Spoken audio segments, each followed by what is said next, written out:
दोस्तों कल सुबह अगर स्टॉक मार्केट 3% गिर जाए और आपका पोर्टफोलियो लाल हो जाए तो सवाल ये नहीं होता है कि कितना गिरा है, सवाल ये होता है कि अब बचाएगा क्या। सिल्वर के मार्केट में देखते ही देखते कुछ ही मिनट के अंदर 15 से 20% की गिरावट हो गई और उसी समय शेयर बाजार की न्यूज हेडलाइंस क्या बन रही थी ये तो हम सभी ने देख लिया। अब यहाँ पे इंपॉर्टेंट सवाल ये आता है कि क्या ट्रम्प चाचा की इधर उधर की बातों के चलते और ग्लोबल अनसर्टेनिटी के चलते शेयर बाजार और गिरेगा, और अगर गिरा तो ऐसे में सिल्वर का क्या रोल होता है। आज बिना किसी हाइप के, बिना किसी टिप्स के, लॉजिकल डाटा के साथ हम डिस्कस करेंगे इस छोटी सी वीडियो में। तो वीडियो को यहाँ पे पूरा देखिए और स्टॉक मार्केट, सिल्वर इन्वेस्टमेंट के बारे में कुछ नया सीखिए। नमस्कार दोस्तों, मैं उमेश त्रिपाठी आपका स्वागत करता हूं स्टॉक फॉर रिटेल पर, स्टॉक मार्केट से जुड़ी एक नई जानकारी के साथ। तो वीडियो को शुरू से लेकर अंत तक देखिए क्योंकि ये जो भी कंपैरिजन है ये आपकी सोच बदल सकता है। ध्यान रखिए वीडियो सिर्फ एजुकेशन के पर्पज से, तो यहाँ पे किसी भी तरह का कोई रिकमेंडेशन नहीं है। तो जब भी हम स्टॉक मार्केट पर ध्यान देते हैं और हमें स्टॉक मार्केट में एकदम से मूवमेंट देखने को मिलती है तो एक पैटर्न रिपीट होता है। न्यूज हेडलाइंस बनती है, व्हाट्सएप ग्रुप्स में हर जगह कंफ्यूजन का माहौल रहता है और खास तौर पे रिटेल इन्वेस्टर्स कंफ्यूज रहते हैं कि पैसा सिल्वर की तरफ ले जाए या पैसा इक्विटी यानी कि स्टॉक मार्केट की तरफ ले जाए। तो अब डिस्कशन आता है यहाँ पर गोल्ड, सिल्वर, एफडी या कैश या इक्विटी यानी कि स्टॉक मार्केट। तो इसको समझने के लिए हम निफ्टी 50 के चार्ट पर चलते हैं। यहाँ पर हम कोई भी लाइव या लेटेस्ट डाटा नहीं डिस्कस कर रहे हैं। यहाँ पर इस बात पर आप ध्यान दीजिए जो यहाँ पे लिखा हुआ है, थोड़ा पॉज करिए और इसको पढ़िए। शेयर मार्केट कभी सीधा ऊपर नहीं जाता है, करेक्शन स्टॉक मार्केट का ऑक्सीजन होता है। ऑक्सीजन क्यों होता है अगले 40 से 60 सेकंड में आपको समझ में आएगा। 10-15% फॉल, जो मार्केट में 10 से 15% की फॉल, ये नॉर्मल फॉल कैटेगरी में आती है। नॉर्मल फॉल का मतलब है कि मार्केट में जब भी 10-15% की गिरावट होती है तो उसे हम एक मार्केट हेल्दी करेक्शन बोलते हैं। पैनिक सिर्फ इन्वेस्टर होते हैं, मार्केट कभी पैनिक नहीं करता। मार्केट यहाँ से यहाँ तक गिर गया लेकिन पैनिक नहीं किया, फिर यहाँ से यहाँ गिरा, फिर लंबे समय तक इसी जोन में रहा लेकिन पैनिक नहीं किया, फिर यहाँ से गिरावट हुई लेकिन पैनिक नहीं किया। लॉन्ग टर्म में मार्केट हमेशा हमें एक तरह से देखें तो गिरावट तो दिखाता है लेकिन गिरावट के बाद एक हाई और फिर एक लो वाला, यानी कि हायर हाई हायर लो वाला पैटर्न बना के देता है। तो ये हमने वीडियोस में अपने कई बार डिस्कस किया। ऑलमोस्ट हर तीसरी चौथी वीडियो में आपको मेरे ये सुनने को मिल जाता है, हायर हाइज हायर लोज। तो इसका मतलब क्या होता है? इसका मतलब सिंपल सा होता है कि अगर मैं चार्ट को छोटा कर दूं तो यहाँ पे आपको इसका मतलब बहुत अच्छी तरीके से समझ में आ जाएगा। तो इसको मैं क्या करता हूँ, मैं छोटा कर देता हूँ इस चार्ट को ताकि आपको हायर हाई हायर लोज का मतलब समझ में आए। तो यहाँ पे बेसिकली मार्केट 1994 के बाद से 2003-2004 तक बहुत इसमें वोलेटिलिटी रहती थी। इसमें एक हायर हाई हायर लो वाला पैटर्न नहीं बन पा रहा था। हालांकि उसके बाद देखें तो मार्केट में हेल्दियर करेक्शंस आते रहे और यहाँ पर नए हाइज पुराने हाइज से ऊपर की तरफ बनते रहे और नए लोज पुराने लोज से ऊपर की तरफ बनते रहे। तो मार्केट में हमें लॉन्ग टर्म ट्रेंड में एक हायर हाइज हायर लोज दिखता रहा है। सो ओवरऑल लॉन्ग टर्म में इक्विटी वेल्थ क्रिएट करती है पर शॉर्ट टर्म में वोलेटिलिटी देखने को मिलती है। और जब यही वोलेटिलिटी बढ़ जाती है तो लोग क्या करते हैं, लोग सेफ्टी ऑप्शंस ढूंढने लगते हैं। ऐसे में सिल्वर क्या वाकई में एक सेफ्टी ऑप्शन होता है? तो इसको हम समझने के लिए पहले ये समझते हैं कि सिल्वर का बिहेवियर क्या रहता है। देखिए, सिल्वर किसी तरह का कोई मैजिक एसेट नहीं है, लेकिन ये सिर्फ मेटल भी नहीं रह गया है पिछले कुछ सालों में। गोल्ड को तो हम ऑब्वियसली गॉड्स मनी मानते थे। इसको हम कहते हैं कि भाई गोल्ड जो है वो इन्फ्लेशन के अगेंस्ट हेजिंग का काम करता आ रहा है लॉन्ग टर्म में, लेकिन सिल्वर ने भी अपना सेफ्टी परसेप्शन दिखा दिया पिछले कुछ सालों में। तो ऐसे में सिल्वर के अब दो फेसेस हो गए हैं। पहला फेस है सेफ्टी परसेप्शन और दूसरा फेस आजकल आपको हर जगह वीडियोस में दिख रहा होगा, इंडस्ट्रियल डिमांड। यानी कि चाहे इलेक्ट्रिक व्हीकल ले लीजिए, चाहे आप सोलर कंपोनेंट्स ले लीजिए, चाहे आप चिप मैन्युफैक्चरिंग ले लीजिए, चाहे आप इलेक्ट्रॉनिक्स ले लीजिए, हर जगह सिल्वर की डिमांड बढ़ती हुई जा रही है। और अब तो सॉलिड स्टेट बैटरीज, सैमसंग ने डिक्लेयर किया था कि सॉलिड स्टेट बैटरीज में सिल्वर की यूसेज होगी।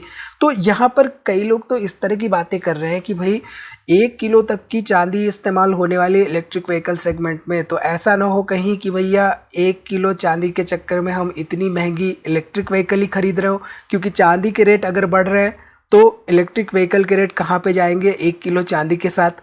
तो ये बातें जो है कहने की बातें होती हैं, धरातल पे क्या हो रहा है, डाटा पे क्या हो रहा है। डाटा अगर हम स्टडी करते हैं तो ही क्लियर परसेप्शन हमारा बिल्डअप होता है। तो यहाँ पर no doubt solid state battery जो है सैमसंग उस पर काम कर रही है, बट 1 किलो वहाँ पे इस्तेमाल होगा या 2 किलो होगा या 10 किलो चांदी इस्तेमाल होगा, ये अभी तक प्रूवन डाटा नहीं है। हालांकि जो इलेक्ट्रिक व्हीकल्स में बैटरीज की डिमांड बढ़ रही है और इंडस्ट्रीज में सिल्वर की डिमांड बढ़ रही है, उसकी वजह से सिल्वर का जो करंट ग्लोबल कंजम्पशन करीब 25,000 मेट्रिक टन्स के आसपास है। सॉलिड स्टेट बैटरीज आने की वजह से इसके कंजम्पशन में और ज़्यादा डिमांड बढ़ सकती है। तो ये बात हमें ध्यान में देके चलनी है, ठीक है। ध्यान रखिए कभी भी मार्केट गिरता है तो सिल्वर पहले रिएक्ट करता है, सिल्वर पहले गिरता है और बाद में उभरता है। तो सिल्वर को हमें किसी हीरो की तरह नहीं लेना है, हमें एक शॉक एब्जॉर्बर की तरह इसे देखना है, ठीक है। सो पिछली वीडियो में हमने देखा था कि सिल्वर के प्राइसेस 1979 में कैसे अप्रिशिएट हुए थे, उसके बाद 1980 में क्यों गिरावट आई थी इसमें, फिर 2011 के बाद क्यों गिरावट आई थी, ये हमने पिछली वीडियो में डिस्कस किया था। आप यहाँ पे भी देख सकते हैं, आप ये चार्ट पे देख सकते हैं, सिल्वर में ऑलमोस्ट आपको वोलेटिलिटी ज़्यादा दिखती है compare to the stock market.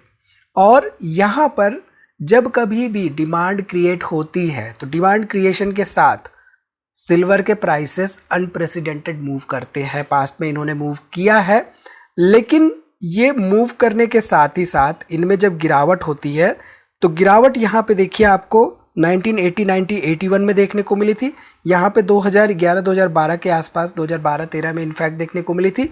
तो गिरावट 40 से 50, 55, 60% तक भी चली जाती है। हालांकि स्टॉक मार्केट में हमने देखा है कि गिरावट कभी कभी 55% भी जा सकती है। हालांकि ऐसे इंस्टेंसेस बहुत बार रिपीट नहीं हुए हैं। तो स्टॉक मार्केट हो या सिल्वर हो या गोल्ड हो, एक सर्टेन रैली के बाद सर्टेन करेक्शन या गिरावट जरूर से जरूर देखने को मिली है हिस्टोरिकली। ऐसे में रिटेल इन्वेस्टर की सबसे बड़ी गलती यहाँ पे क्या होती है, ये समझना हमारे लिए इंपॉर्टेंट हो जाता है। हम इन्वेस्टर्स क्या करते हैं, हम चेंज करते हैं चीज़ों को। यानी कि जब न्यूज़ हेडलाइंस बनने लगती है किसी के बारे में कि सिल्वर 5 दिन पहले 2.5 लाख का था, 5 दिन बाद देख रहे हैं हम 3 लाख का हो चुका है, तो चलो उस पर सवार हो जाते हैं, उस चलती ट्रेन पे हम भी सवार हो जाते हैं और हमें ये लगता है कि कहीं ट्रेन मिस ना हो जाए। अब एक ही दिन में 18-20% की जब उसमें वोलेटिलिटी देखने को मिलती है, गिरावट हो जाती है, तो हमारा मन बदल जाता है, क्योंकि स्टॉक मार्केट दूसरी तरफ 1-1.5% का ऊपर का मूवमेंट दिखा रहा होता है।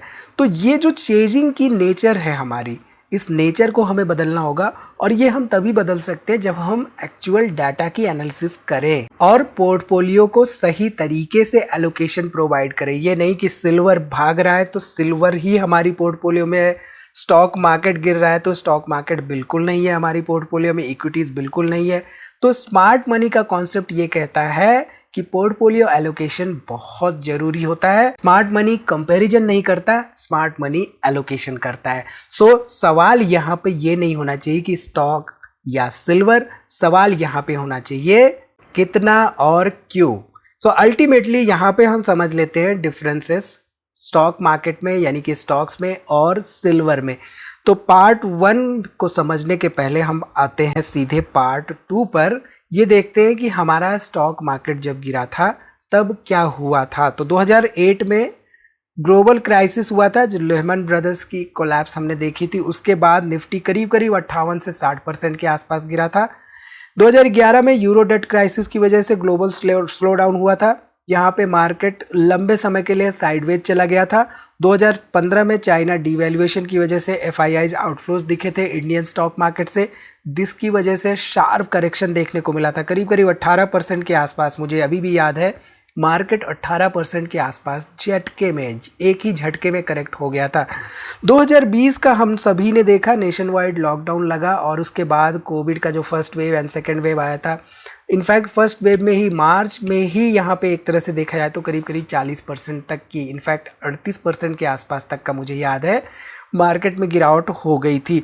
2022 में रेट हाइक साइकिल चला जिसमें हमने इन्फ्लेशन और फेड हाइक्स देखे, जहाँ पे थोड़ा सा मार्केट कन्फ्यूजन स्टेट में था, जिसकी वजह से सस्टेन्ड करेक्शंस हमें देखने को मिले। करीब करीब 15 से 17% के आसपास का वहाँ पे करेक्शन देखने को मिला।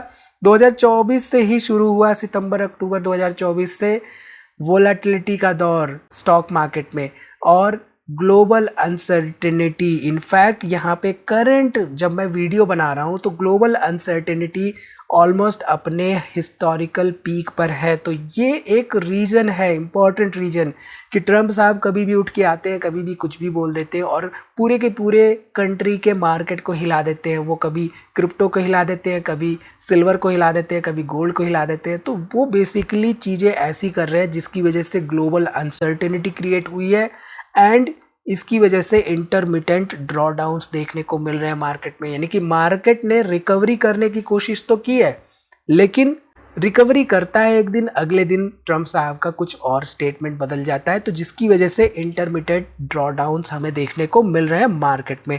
ठीक है, अब यहाँ पे आते हैं इस पर्टिकुलर टेबल पर। ये टेबल क्या कहता है कि सिल्वर कब कब गिरा, तो इससे आपको समझने में आसानी होगी कि मार्केट कब कब गिरा और सिल्वर कब कब गिरा, तो उसके बाद हम कंपैरिजन कर सकते हैं सिल्वर और मार्केट में। तो 2008 की क्राइसिस में सिल्वर में शार्प एक गिरावट देखने को मिली, जिसकी वजह से इक्विटीज में भी गिरावट देखने को मिली थी, यहाँ पे सिल्वर भी गिरा। 2013 से 2015 में मल्टी ईयर डिक्लाइन देखने को मिला था सिल्वर में। 2020 के क्रैश में पहले तो इसमें गिरावट हुई, लेकिन रिकवरी जो है तेज हुई थी। 2021 में यहाँ पे टाइमली करेक्शन देखने को मिला और 2023, 24, 25 में देखें तो यहाँ पे एक स्ट्रेट ट्रेंड नहीं देखने को मिला, सिल्वर में स्विंग्स देखने को मिले, यानी कि वोलेटिलिटी देखने को मिली 2024, 2023 के आसपास का टाइम पीरियड। अब यहाँ पे अगर हम समझें सिल्वर और इक्विटी के बीच में कोर कंपैरिजन को, तो हमें बातें क्लियरली समझ में आएंगी। अब यहाँ पे देखें प्राइमरी रोल जो इक्विटी का है वो क्या है, वेल्थ क्रिएशन का। यहाँ पे हम हेजिंग नहीं कर रहे हैं, इक्विटी में इन्वेस्टमेंट करके हम किसी तरह का इन्फ्लेशन के साथ चलने की कोशिश नहीं कर रहे हैं, हम इन्फ्लेशन को बीट करने की कोशिश कर रहे हैं, क्योंकि हमें वेल्थ क्रिएशन की अपॉर्चुनिटी ढूंढनी होती है और इसलिए इन्वेस्टमेंट करते हैं हम इक्विटी में। वहीं पे सिल्वर में हम क्या करते हैं, चांदी में हम हेजिंग और डाइवर्सिफिकेशन के पर्पज से सिल्वर को ढूंढते हैं, यानी कि पोर्टफोलियो डाइवर्सिफिकेशन करना होता है तो हम कहते हैं चलो भाई मेटल में इन्वेस्टमेंट कर दिया जाए। ठीक, इसके साथ ही साथ ग्रोथ एसेट है इक्विटी, वहीं पे प्रेशियस और इंडस्ट्रियल मेटल को मिला के एक तरह से हाइब्रिड काइंड ऑफ एसेट हम कह सकते हैं सिल्वर को। जहाँ तक बात है वोलेटिलिटी की, तो स्टॉक मार्केट में हमें शॉर्ट टर्म में बहुत हाई वोलेटिलिटी देखने को मिलती है एंड सिल्वर में पिछले कुछ हफ्तों में बहुत ज़्यादा वोलेटिलिटी देखने को तो मिली है, बट लॉन्ग टर्म में क्या होता है, कभी कभी इनफैक्ट इक्विटी से भी ज़्यादा हाई वोलेटिलिटी देखने को मिल जाती है। ठीक है, पैनिक में क्या रिएक्शन होता है, यहाँ पे शार्प फॉल पॉसिबल होता है, लेकिन यहाँ पे पहले सिल्वर गिरती है उसके बाद रिकवर कर जाती है, हिस्टोरिकली हमने ये देखा है। ठीक है, लॉन्ग टर्म ट्रेंड क्या है, साइकिल्स के साथ अपवर्ड चलता है, हाइयर हाइज हाइयर लोज। यहाँ पे जनरली सिल्वर पिछले 2-3 साल तक साइक्लिकल हुआ करती थी, लेकिन पिछले 1-1.5 साल से देखें तो इसमें एकदम से मूवमेंट देखने को मिला है एंड कई बार ऐसा भी होता है कि ये रेंज बाउंड हो जाती है कई सालों के लिए। ठीक, इनकम जनरेशन की बात है, पैसिव अर्निंग की, तो यहाँ पे डिविडेंड पॉसिबल होता है इक्विटीज़ के केस में, लेकिन सिल्वर के केस में चाहे आप ETFs ले लो, चाहे किसी भी तरह का इन्वेस्टमेंट कर दें, सिल्वर में किसी भी तरह का पैसिव इन्वेस्टमेंट का ऑप्शन नहीं मिलता है।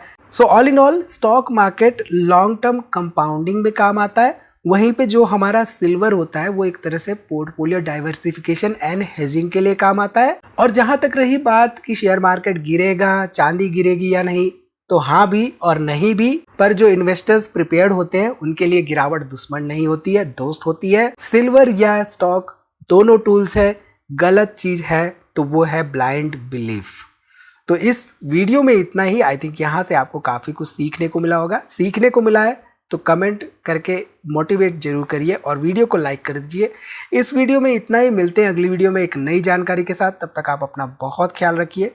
वीडियो को दोस्तों में शेयर करना ना भूलिए।